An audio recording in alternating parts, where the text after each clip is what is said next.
Peace and prosperity be unto all who's listening and watching. It's your girl LaShaWright, and I'm back with another video. And today we're going to talk about the part 2 to shadow work and how to identify and the importance of identify the things that's going on inside you. You're doing that inner shadow work, really taking the time to identify those things that trigger you, make you burn out, things that depress you, things that make you sad, and the traumas that you experience as people, and what it really requires of you to go deep and dig down and get that stuff that's rooted in us to be healed, to be fixed, and to be recover, so that you can recover from it.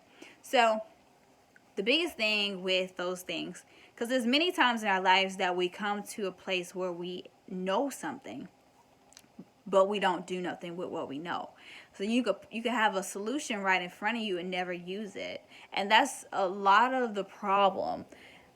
A lot of people have the solution. A lot of people have what it's going to take. A lot of people know what they need to do in order to overcome the things that they experience within themselves, or whether it's going to take to overcome. A lot of people don't know who they are.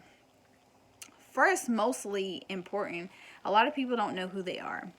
And when you don't know who you are, you can't identify or even come to a place of facing traumas or identify them even in the least.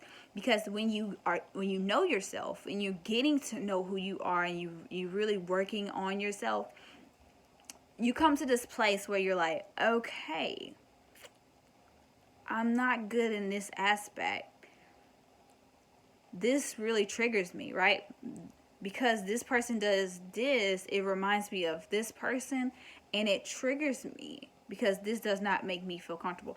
That's where growth comes from, because it comes to a place where you acknowledge somebody's specific behavior triggers you and reminds you of a trauma that was caused from a past person or childhood, or your mom, your dad. And even our behaviors, we learn our behaviors from our environments, our childhoods, the experiences we have, the people we have around us, our friends, and all the good things that we aspire to do as people, and the things we watch on TV and social media. We learn our behaviors in many different aspects, but mostly we learn in a visual manner.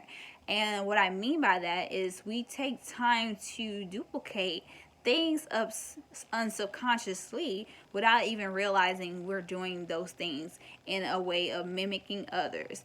We really do mimic people around us. We mimic our family members. We mimic our parents. And even if you don't take all their traits, you took something from them. And let's come to this acknowledgement that we all take something from our parents, even if we don't want to admit it. Your ability to accept that you took on something from your parents, whether it was good or bad, depends on your perception. See, no matter how good or bad something is, if it can be solved, and it can have a cure or a solution, then it really isn't a problem. See, a problem is something that can't be solved or resolved, and that is an issue. You don't want to ever be in a place of growth where you're holding on to things like traumas from past relationships, friendships, business partners, and like your parents. You don't want to hold on to trauma, because if you carry it with you to your next relationships, ultimately all that indicates is you will have ineffective relationship with the next person, which will put you in a position of hurting that individual if you're not healed. The reason why people should really take the time to get to know who they are after relationships that they've broken up out of, or like heartbreak, or being cheated on, or being lied to, or maybe that friend that betrayed you may have stole some money from you, or I don't know specifics on people's problems. I just know that when you don't take the time to heal from specific pains, it will cause triggers in newer relationships. When you're trying to move forward in life, you don't necessarily move forward because you carried it with you, And because you carried it to where you're trying to go, you didn't really take the time to acknowledge, identify, figure out where it came from, really do the work that it's going to take to fix it, figure out the solution, and resolve the problem.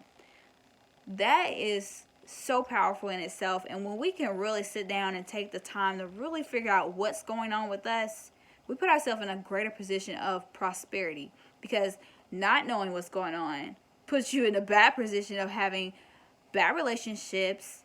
You always say things like, I don't care about love, I don't care about relationships, you will say negative things because it will always have a negative connotation in front of it, because you allow those experiences to remain carried with you. And if you bury it, then you never really acknowledge what was going on. A lot of people get themselves super active in so many different activities to the point where they don't even focus on what's really going on with themselves. A lot of what's wrong with people now is, now that we're in this pandemic, and you really have to sit down and take the time to face and sit with yourself. You don't know who you are without your job. I get it. The financial stability is not there. It will never be there. A job can never give you financial stability. Be an entrepreneur. I promote it. I promote that. Get you multiple streams of income. But that's not the point. What I'm saying is, you don't know who you are outside of that job. That job is not your identity. That relationship isn't your identity. You are a whole individual in yourself. And with or without that, you still need to know who you are. And when you know who you are, nothing outside of you can ever affect you. That's what I'm saying. Nothing outside of you can affect you when you know who you are, when you stand in who you are, and when you can really do the inner works on healing yourself. When you do the inner works of working on things that bother you, that trigger you, that made you feel insecure, that makes you feel, make you lack confidence, that make you say negative things about yourself, that make you just feel alone. You have to understand why you feel these ways and really take the time to write it down. I advise you to journal, but I also advise some of you guys to get a therapist. Now, not everybody want a therapist. That's fine. I do empowerment coaching, and if you want somebody who will talk to you, really help you through things, I'm here for it. Definitely check out the links below in the description box. I'm here to talk. But the biggest thing about it is, you got to be willing to do the steps. Are you willing to take accountability for the things that you allow to go on in your life? Because when you come to the place of loving yourself, when you come to the place of boundaries, you learn this one thing. You learn that no one can give you validation for something that you already have. You don't need to go seeking validation from other people, because you already have it. You're already whole. You're already complete. There's nothing that can waver the truth of loving yourself and having a true relationship with you.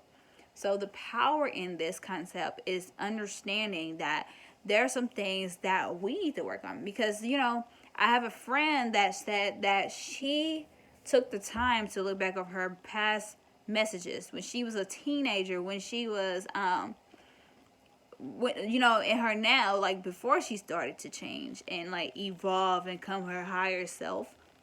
She said she looked back at her messages and the text messages she used to send to people, and she was disgusted. She was ashamed of that person and how that person behaved. And sometimes accepting the truth can make you feel disgusted, can make you feel ashamed. But honestly, when you accept yourself, you don't feel ashamed, because you're maturing, you're growing, you overcome that lower state of being, and you become the greatest person you can be, right? So you don't need to feel ashamed about anything that you experience, anything you go through, because you're an amazing person, right? So the biggest thing I want to encourage you all on is just really taking the time to do the shadow works. I love you guys. I hope you guys have a prosperous day. I also want to update you guys who's been on this journey for a while with me. I want to say that I've been talking to some publishing book companies, not publishers, but people who actually own a library. I've been talking to publishers, and I'm looking to put my books in stores. So I've been working on that. I have 3 people who are interested in getting my books on their shelves, and I'm super excited to see what that's going to be like. But it's definitely a process, because I know I have a lot that I need to do. I do have physical copies, I do have Kindle copies, but I'm working on getting a audio book copy of, of my books. So I'm working on a lot of stuff. I just did a book promotion. I'm working on owning a lot of things, like working on a lot of things. And I wanted you guys who be on this journey with me to know what was going on. As you guys know, if you follow me on Instagram, you know that I have my art on I have like short videos on my YouTube and all kind of amazing things. So I just want to keep you guys informed, keep you guys updated, and know that I'm really working towards that bestseller, guys. I really feel great things coming, and I hope you guys have a prosperous year and a prosperous night.